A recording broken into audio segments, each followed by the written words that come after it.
जय हिंद दोस्तों।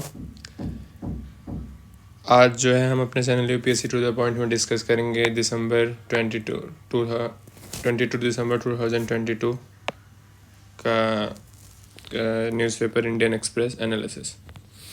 सबसे पहले दोस्तों हमें फ्रंट पेज पे तो कोई काम की खबर है नहीं, कोविड बढ़ रहा है और आप लोग सेफ रहिए, बस इतना ही है। और गवर्नमेंट ने मीटिंग करी है और इसके बाद और कोई ख़ास खबर फर्स्ट पेज पे है नहीं। Poll bonds account for 10 to 100% donation to regional parties, ये कुछ बहुत इंपॉर्टेंट नहीं है, लेकिन ये है कि आपको इलेक्टोरल बॉन्ड्स के बारे में पता होना चाहिए।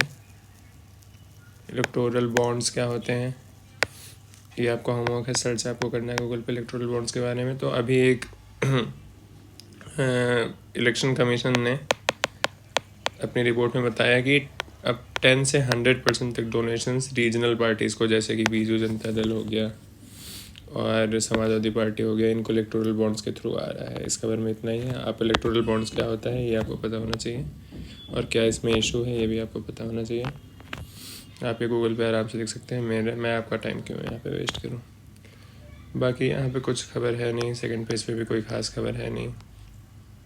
उसके बाद ये दिल्ली का एडिशन है, तो दिल्ली की न्यूज़ है, कोविड जो है इमर्ज हो रहा है। आप लोग फिर से मैं कह रहा हूँ सावधानी से रहिए।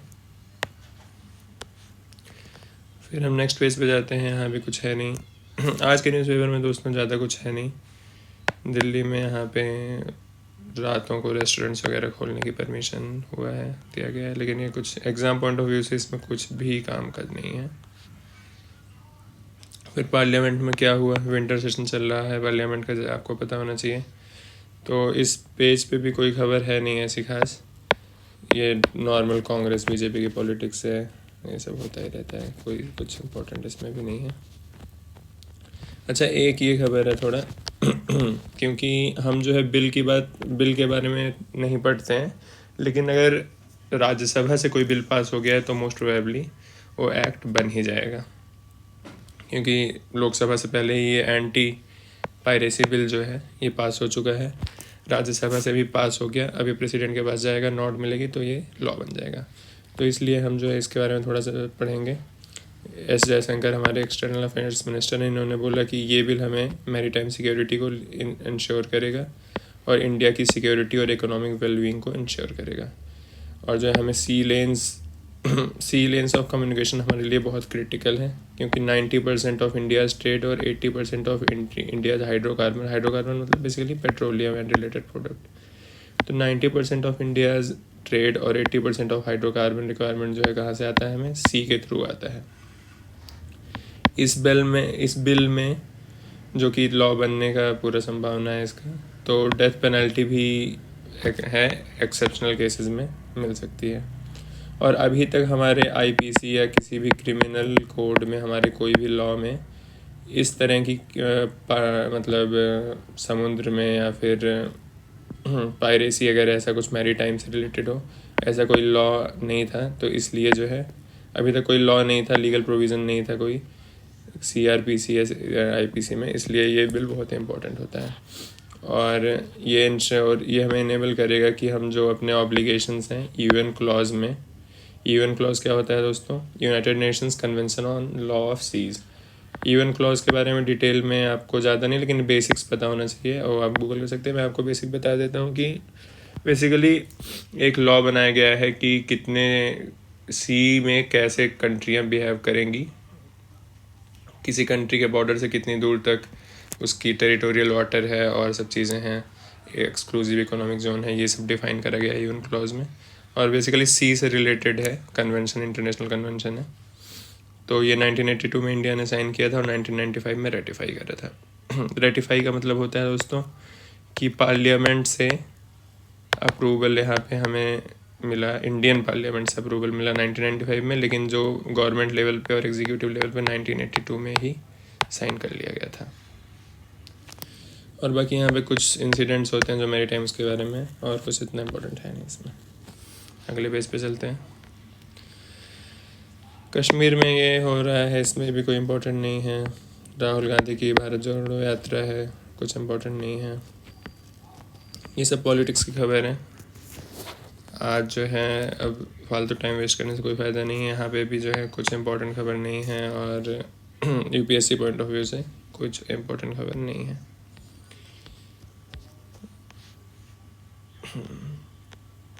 यहाँ भी कोई इम्पोर्टेंट खबर नहीं है। ये एड्स हैं, एडिटोरियल पेज पे आते हैं। राहुल गांधी की 100 डेज ऑफ यात्रा है। ये जो है हमें कोई मतलब नहीं इससे। सुहास पलसीकर वैसे तो ये जो है एक बहुत ही नोटेड और प्रोमिनेंट एजुकेशनलिस्ट है, पॉलिटिकल साइंस और इन चीज़ों को पढ़ाते हैं। अगर आपको कभी कभी इनके आर्टिकल अच्छे आते हैं, और किसी का ऑप्शनल अगर PSIR है तो उसके लिए पढ़ना चाहिए, लेकिन इतना आज के में कुछ खास इम्पोर्टेंट नहीं है। और ये RRR मूवी के बारे में इसमें बताया गया है, ये भी कुछ इम्पोर्टेंट नहीं है। उसके बाद यहाँ पे GM के बारे में ये दिलनवाज वरीवा ने जो है एक आर्टिकल लिखा है, जिसमें GM क्रॉप्स की पॉजिटिव चीज़ों के बारे में लिखा है, लेकिन ये काफ़ी टेक्निकल आर्टिकल है, तो इतना हम एग्ज़ाम में लिख नहीं पाएंगे, तो पढ़ने की ज़रूरत है नहीं। अब मास पावर्टी, ये जो है आर्टिकल कुछ अच्छा है। इसमें कंपेयर किया गया है कि इंडिया और चाइना में जो है पॉपुलेशन इतनी ज़्यादा है, तो इसको कैसे यूज़ में लाया जाए। और तो बेसिकली इस आर्टिकल में इन्होंने बताया है कि इंडिया को ह्यूमन कैपिटल पे फोकस करना चाहिए।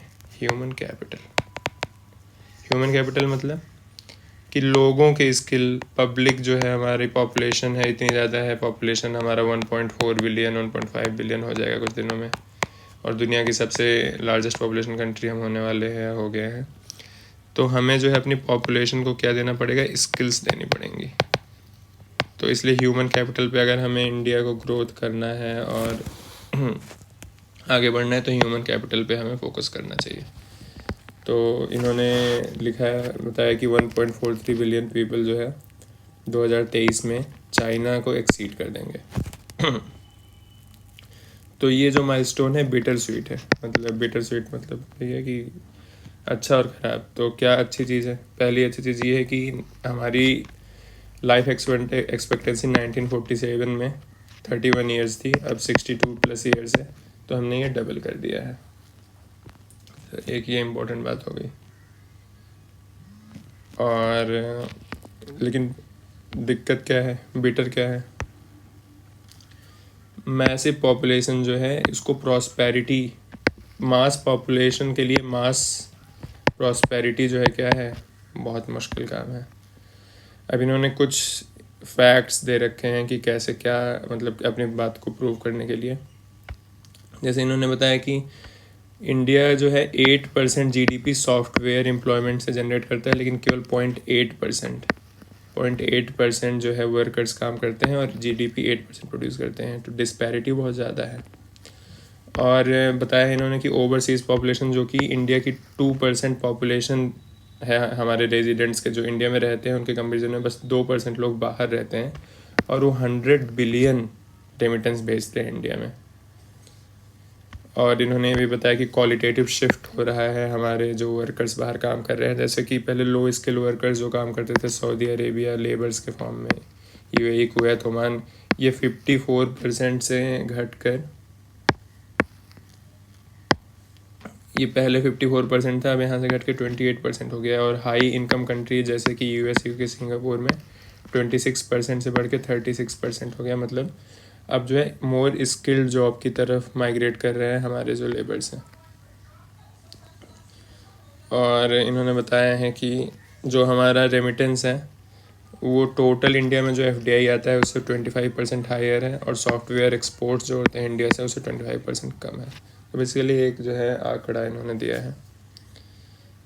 तो इन्होंने एडवोकेट करा है कि हमें ह्यूमन कैपिटल और फॉर्मल जॉब्स की तरफ फोकस करना चाहिए। इंडिया में इन्होंने बताया क्रेडिट अवेलेबिलिटी बहुत दिक्कत नहीं मिलती है क्रेडिट कॉस्ट के कंपेरिजन, मतलब क्रेडिट कॉस्ट से ज़्यादा, क्रेडिट कॉस्ट तो चलो बाद में देखेंगे, पहले क्रेडिट अवेलेबिलिटी ही नहीं है। किसी को लोन वगैरह चाहिए होता है तो मिलता ही नहीं है, ये सब चीज़ें दे रखी हैं। और ये सब थोड़ा टेक्निकल बातें हैं कि मतलब ये आपको थोड़ा इकोनॉमी पढ़ेंगे तो ज़्यादा समझ में आएगा। Global experience suggest that when government spends money and how this spending is financed matters more than how much it is spend. कह रहे हैं कि अगर गवर्नमेंट जो पैसा खर्चा करती है वो उसका फाइनेंसिंग कहाँ से हो रहा है, ये ज़्यादा इम्पोर्टेंट होता है। और भी बहुत सारी चीज़ें यहाँ पे हैं बातें, लेकिन इतना एग्ज़ाम आप कहीं पे इसको लिख नहीं पाएंगे, इसलिए मैंने ज़्यादा फोकस नहीं करा है। इनका मेन फोकस बेसिकली यही है कि कैसे हमको कैपिटल, ह्यूमन कैपिटल जो है हमारा, उसके डेवलपमेंट पे काम हमें करना चाहिए। फिर इन्होंने बोला कि फाइनेंस बिल जो है आने वाला है फरवरी में, तो वहाँ पे रिफॉर्म की ज़रूरत है ताकि हम ह्यूमन कैपिटल पे फोकस कर सकें और फॉर्मल जॉब को क्रिएट कर सकें। तो उन्होंने और बताया कि क्या क्या चीज़ें करनी चाहिए फाइनेंस बिल में। अब फाइनेंस बिल आएगा, अब आपको कुछ सजेशन देना होगा तो आप सीधे इकोनॉमिक सर्वे या फिर फाइनेंस बिल से डायरेक्ट दे सकते हैं, या फिर कोई गवर्नमेंट का पैनल वो हो सके आप ऐसे एडिटोरियल से उठा के कोई सजेशन वहाँ पे दे देंगे तो आपको पहले बात याद भी नहीं रहेगा, और दूसरी बात ये है कि आप दे भी नहीं पाएंगे, उतना ज़्यादा ऑथेंटिक लगेगा नहीं कि फाइनेंस बिल आया नहीं और उसमें क्या क्या सजेशन दे रहे हैं। तो इसलिए कुछ ज़्यादा इंपॉर्टेंट ये भी नहीं है आर्टिकल, लेकिन अब कुछ तो डिस्कस करना था इसलिए कर लिया। तो ये हो गया 15 ईयर्स। बोला कि ये करो फाइनेंस बिल में बहुत सारी चीज़ें बताएंगी फाइनेंस बिल में, पूरा यहाँ तक यही दिया हुआ है कि फाइनेंस बिल में क्या करना चाहिए। और अब इन्होंने ये लास्ट का पैराग्राफ थोड़ा सा इम्पोर्टेंट है जो आपको पता होना चाहिए, कि इन्होंने बताया कि इंडिया और चाइना में पर कैपिटा 1991 में इक्वल था, लेकिन अभी 5 टाइम्स हायर है। तो इन चाइना ने ज़्यादा अच्छे से ग्रोथ करी है, लेकिन चाइना ने जब इकोनॉमिक रिफॉर्म्स लाए थे 1978 में, उस टाइम जो है ग्लोबल कंडीशंस और अभी की जो ग्लोबल कंडीशंस हैं बहुत डिफरेंट है। उस टाइम फेवरेबल कंडीशंस थी 1978, और उसके बाद 1990s में एलपीजी एरा और पूरी दुनिया में एक मतलब लिबरल थॉट और यूएसएसआर का ये सब बहुत सारी चीज़ें थी जो मैटर कर रही थी। उस टाइम बहुत फेवरेबल था, अभी कॉन्टेक्स्ट अलग है, ग्रोथ, एक्सपोर्ट और मैन्युफैक्चरिंग का इतना ज़्यादा फेवरेबल नहीं है, अनफेवरेबल है। तो इसलिए हमें एक्स्ट्रा कॉशियस होना पड़ेगा और एक्स्ट्रा एफर्ट्स करने पड़ेंगे। Experience and evidence now firmly suggest that odds of mass prosperity in the planet's most populous nation rises from possible to probable by anchoring our strategy in human capital and formal jobs rather than fiscal और monetary policy। बोला physical और monetary policy जो कि budgets और economic survey और RBI control करती है, इस पे फोकस कम करिए आप लोग, और फॉर्मल जॉब्स के क्रिएशन पे और ह्यूमन कैपिटल के क्रिएशन पर ज़्यादा फोकस करिए, क्योंकि एक्सपीरियंस दुनिया का और एविडेंस ये सजेस्ट करते हैं कि मास प्रॉस्पेरिटी प्लैनेट पर इन चीज़ों से नहीं आएगी, बल्कि ह्यूमन कैपिटल और फॉर्मल जॉब्स के क्रिएशन से ही मास प्रॉस्पेरिटी आ सकती है। इस आर्टिकल में इतना ही था, कुछ बहुत इम्पोर्टेंट बात नहीं थी, लेकिन हाँ ठीक है। अगला ये भी इमाम साहब वाला है, कुछ भी इम्पोर्टेंट नहीं है इसमें।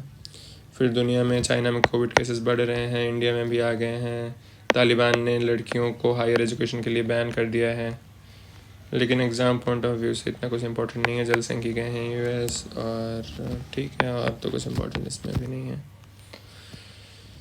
फिर ये देखिए एक्सप्लेन पेज पे आए हैं कि कोऑपरेटिव एक्ट जो कि पार्लियामेंट में पेश हुआ था, अब इसको जॉइंट कमेटी ऑफ पार्लियामेंट पे चला गया है ये, तो अभी बहुत टाइम लगेगा इसमें, जब ये पास हो जाएगा राज्यसभा से तब हम इसके बारे में पढ़ेंगे।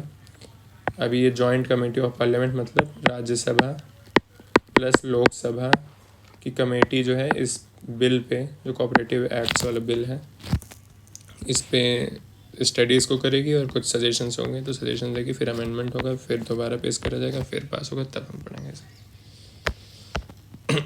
अगले पेज पे भी कुछ भी नहीं है, फिर इकोनॉमी के पेज पे में कुछ भी ऐसा खास है नहीं मार्केट के पॉइंट ऑफ व्यू से, और ठीक है। ये खबर आप देख रहे होंगे एमपीसी मिनट से, भी कुछ इंपॉर्टेंट नहीं है। मॉनेटरी पॉलिसी जो है आई थी दिसंबर की, जो है पहले ही आ चुकी है, तो अब इसके बारे में उसकी जो मतलब मीटिंग में जो ब्रीफिंग्स होती हैं उसकी डिटेल्स दी गई है। तो उन्होंने शक्तिकांत दास जी ने ये बोला है, मीटिंग में बोला था, और छोड़ो इतना पेपर में कोई काम कर बात नहीं है इसमें, और आगे भी कुछ भी काम की खबर नहीं है, और कुछ भी और इतनी खबर थी आज। तो बहुत बहुत धन्यवाद आपका।